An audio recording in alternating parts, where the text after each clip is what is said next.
Hello everyone. First lesson accounts from incomplete records la exercise 16th sum la இருக்கிற clue பார்க்கலாம். அதுக்கு வந்து 4 accounts open பண்ணனும். Total debtors account, total creditors account, bills receivable account, bills payable account. இந்த 4 அக்கவுண்ட்டுமே open பண்ணனும். அதுக்கான balancing figure பார்க்கலாம். debtors அக்கவுண்ட்டுக்கு credit sale, creditors அக்கவுண்ட்டுக்கு credit purchase, bills receivable அக்கவுண்ட்டுக்கு sundry debtors, bills payable அக்கவுண்ட்டுக்கு sundry creditors. இதுக்கு total டெப்டாஸ்க்கும் கிரெடிட்டாஸுக்கும் clue இருக்கு. Debtors வந்து DRS, D வந்து debtors, R வந்து bills receivable, S வந்து கிரெடிட் சேல். இந்த சேல் தான் வந்து பேலன்சிங் ஃபிகர்.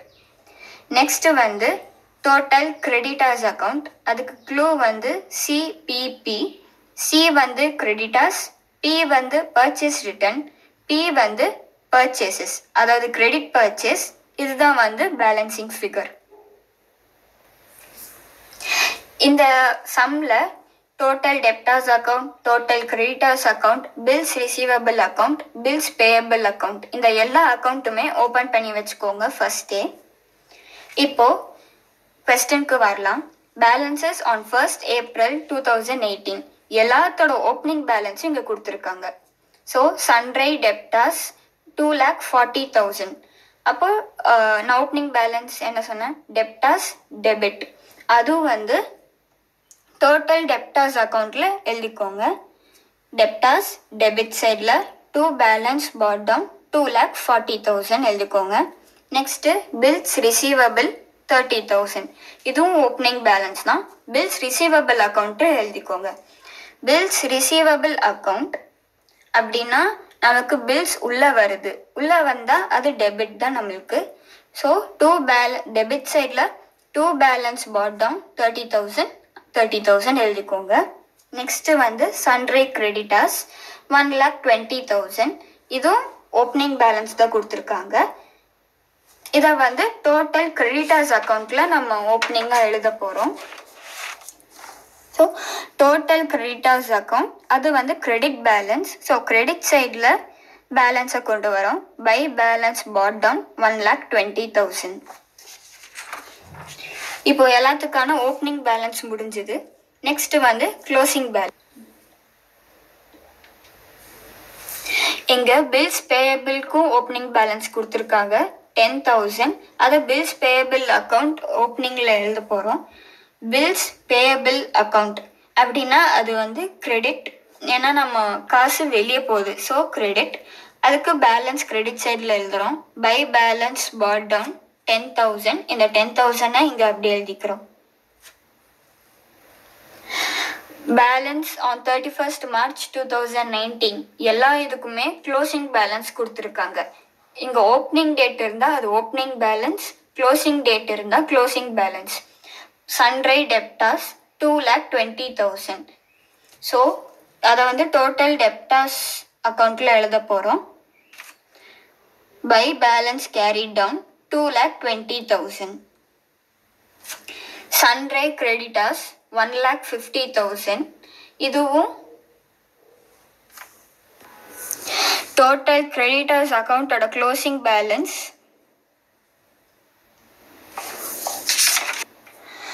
டோட்டல் கிரெடிட்டர்ஸ் அக்கௌண்டோட க்ளோசிங் பேலன்ஸ் இங்கே டெபிட் சைடில் எழுதணும்.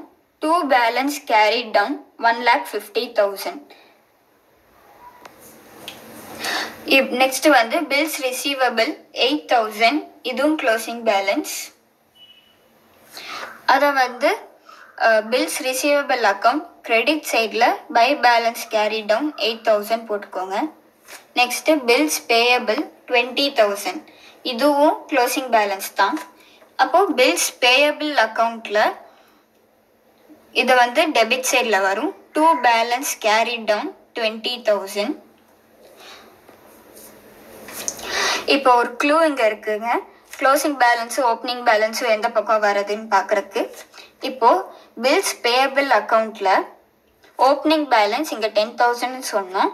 அந்த ஓப்பனிங் பேலன்ஸ் 10,000 இங்க வந்திருக்கு. அதே மாதிரி பில்ஸ் பேயபிளோட க்ளோசிங் பேலன்ஸ் 20,000. அந்த 20,000 இங்க வந்திருக்கு. அப்போ ஒரு சைட்லேயும் க்ளோசிங் ஒரு சைட்லையும் வந்திருக்கு. இதில் க்ளூ வந்து ஓப்பனிங் பேலன்ஸ் டெபிட்டில் இருந்தால் க்ளோசிங் பேலன்ஸ் கிரெடிட்டில் வரும். இன்னொன்று வந்து ஓப்பனிங் பேலன்ஸ் கிரெடிட்டில் இருந்தால் க்ளோசிங் பேலன்ஸ் டெபிட்டில் வரும். எப்போவுமே இது ஆப்போசிட்டில் தான் வரும்.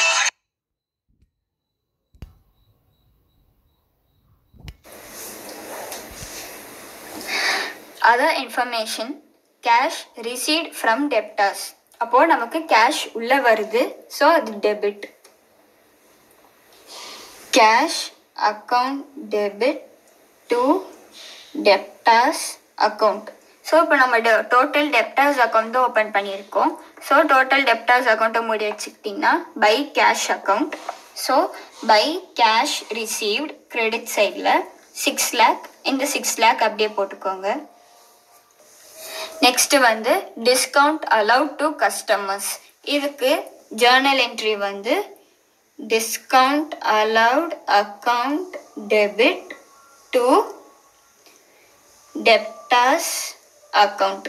ஸோ இப்போ நம்ம டோட்டல் டெப்டார்ஸ் அக்கௌண்ட் ஓப்பன் பண்ணதுனால இந்த 2 டெப்டார்ஸ் அக்கௌண்ட்டை மூடிக்கோங்க. மிச்சம் டிஸ்கவுண்ட் அலவுட் அக்கௌண்ட் இருக்குது, அது வந்து கிரெடிட் சைடில் வரும்.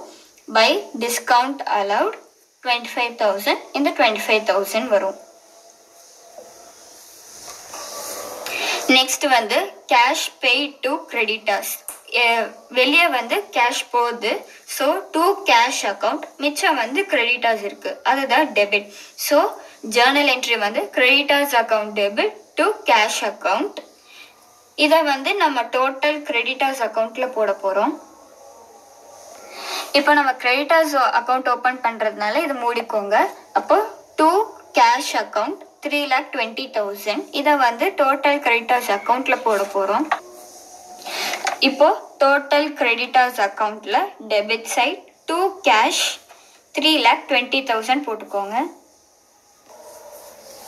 நெக்ஸ்ட் வந்து discount allowed by suppliers 10,000.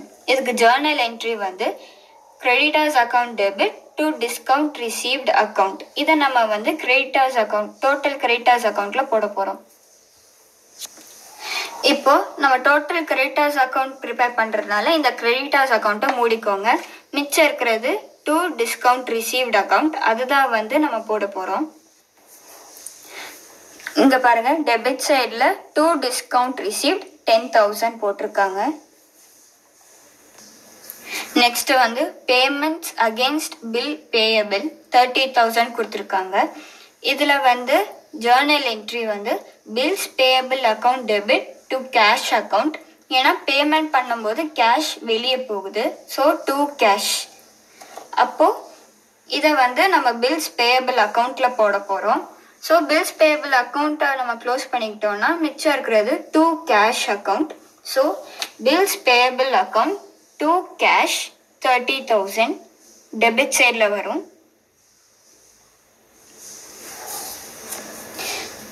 Next வந்து cash received for bills receivable 60,000.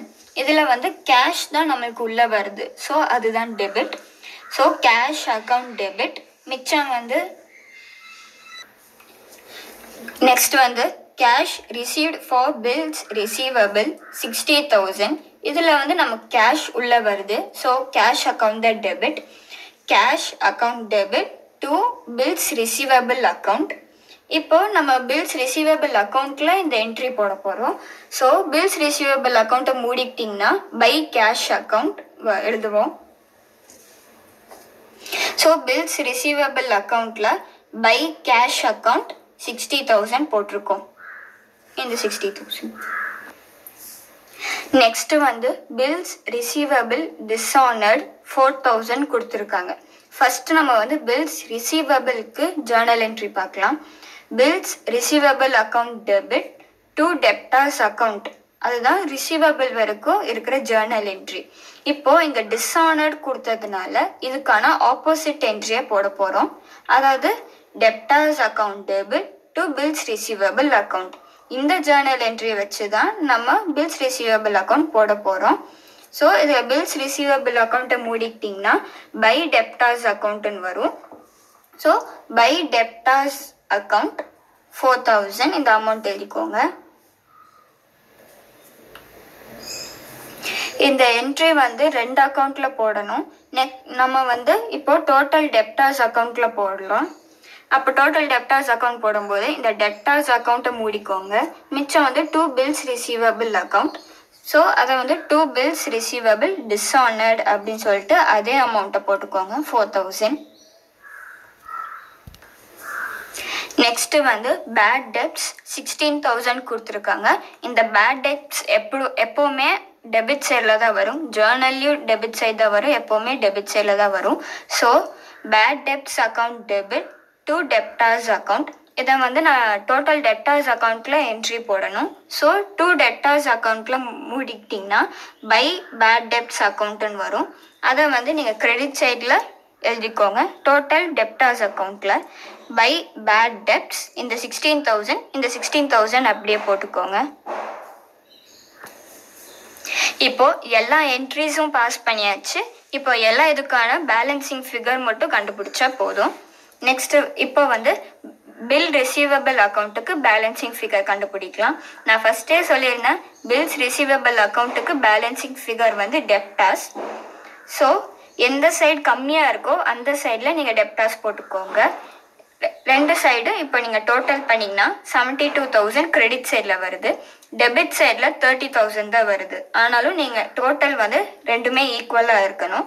72000 இந்த 30000ல் 72000 சப்ராக்ட் பண்ணிங்கன்னா உங்களுக்கு 42000 வரும். அதுதான் வந்து பில்ஸ் ரிசீவபிள்கான பேலன்சிங் ஃபிகர். அதை வந்து நீங்கள் இங்கே பர்டிகுலர்ஸில் 2 டெப்டார்ஸ்ன்னு போட்டுட்டு ப்ராக்கெட்டில் பேலன்சிங் ஃபிகர்னு ஃபுல்லாக எழுதிட்டு இந்த 42000 எழுதிக்கோங்க. நெக்ஸ்ட் வந்து டோட்டல் டெப்டார்ஸ் அக்கௌண்ட்டுக்கு பேலன்சிங் ஃபிகர் கண்டுபிடிக்க போகிறோம். எந்த சைடு அமௌண்ட் ஜாஸ்தியாக இருக்கோ அதை ஃபுல்லாக டோட்டல் பண்ணிக்கோங்க. அதே டோட்டல் 2 சைடும் போட்டுக்கோங்க. கம்மியாக இருக்கிற சைடில் மேலே இருக்கிற 2 நம்பர்ஸையும் ஆட் பண்ணிவிட்டு டோட்டலை சப்ராக்ட் பண்ணிங்கன்னா உங்களுக்கு பேலன்சிங் ஃபிகர் கிடைக்கும். இதில் 6,59,000 வந்திருக்கு. இதுக்கு க்ளூ வந்து டிஆர்எஸ்ன்னு சொன்னேன். எஸ் வந்து சேல்ஸ், அதுதான் பேலன்சிங் ஃபிகர், அதுவும் கிரெடிட் சேல். இங்கே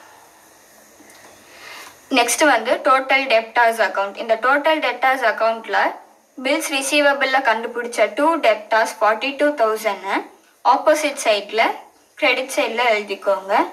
அதுதான் வந்து அது பை பில்ஸ் ரிசீவபிள் 42,000 போடணும். அதுக்கப்புறமா நீங்கள் 2 சைடும் டோட்டல் பண்ணிக்கோங்க. எந்த சைடு கம்மியாக இருக்கோ அங்கே நீங்கள் பேலன்சிங் ஃபிகர் கண்டுபிடிக்கணும். டோட்டல் டெப்டார்ஸ் அக்கௌண்ட்டுக்கு ஷார்ட் ஃபார்ம் வந்து டிஆர்எஸ்ன்னு சொல்லியிருந்தேன். அது எஸ் தான் வந்து பேலன்சிங் ஃபிகர், அதாவது கிரெடிட் சேல். 2 சேல்ஸ் கிரெடிட், அது பேலன்சிங் ஃபிகர்னு எழுதிக்கோங்க. இப்போ நீங்கள் ஆட் பண்ணிங்கன்னா 2 சைடும் டோட்டல் சேமாக வரும். நெக்ஸ்ட்டு வந்து பில் பேயபிள் அக்கௌண்ட். இதுக்கு பேலன்சிங் ஃபிகர் வந்து சன்ரை கிரெடிட்டர்ஸ். இதில் 2 பக்கமும் நீங்கள் ஆட் பண்ணி எந்த சைடு ஜாஸ்தியாக இருக்கோ அதை ஆட் பண்ணிக்கோங்க. அதே டோட்டலில் இன்னொரு சைடும் போட்டுக்கோங்க. அந்த சைடில் இருக்கிற 2 நம்பரையும் சப்ராக்ட் பண்ணிங்கன்னா உங்களுக்கு பேலன்சிங் ஃபிகர் கிடைக்கும். பில்ஸ் பேயபிளோட பேலன்சிங் ஃபிகர் வந்து சன்ரை கிரெடிட்டர்ஸ். நெக்ஸ்ட் வந்து டோட்டல் கிரெடிட்டர்ஸ் அக்கௌண்ட். ஸோ இதுக்கு ஷார்ட் ஃபார்ம் வந்து சிபிபின்னு சொல்லியிருந்தேன். பி வந்து கிரெடிட் பர்ச்சேஸ், அதுதான் பேலன்சிங் ஃபிகர். இப்போ 2 சைடும் அதே மாதிரி தான் 2 சைடும் டோட்டல் பண்ணிட்டு எந்த சைடு கம்மியாக இருக்கோ அங்கே நீங்கள் சப்ராக்ட் பண்ணி பேலன்சிங் ஃபிகர் எழுதணும். இங்கே 4 lakh வந்திருக்கு. இதுக்கு நேராக நீங்கள் வந்து பை பர்ச்சேசஸ், அதாவது கிரெடிட் பர்ச்சேஸ், இதுதான் வந்து பேலன்சிங் ஃபிகர். இந்த பில்ஸ் பேயபிளில் கண்டுபிடிச்ச இந்த பேலன்சிங் ஃபிகர் 40,000 நம்ம இங்கே டோட்டல் கிரெடிட்டர்ஸ் அக்கௌண்ட்டில் போடணும். ஸோ 2 பில்ஸ் பேயபிள் 40,000 வரும். அதுக்கப்புறம் நீங்கள் இந்த பேலன்சிங் ஃபிகரை கண்டுபிடிச்சி எழுதிக்கோங்க.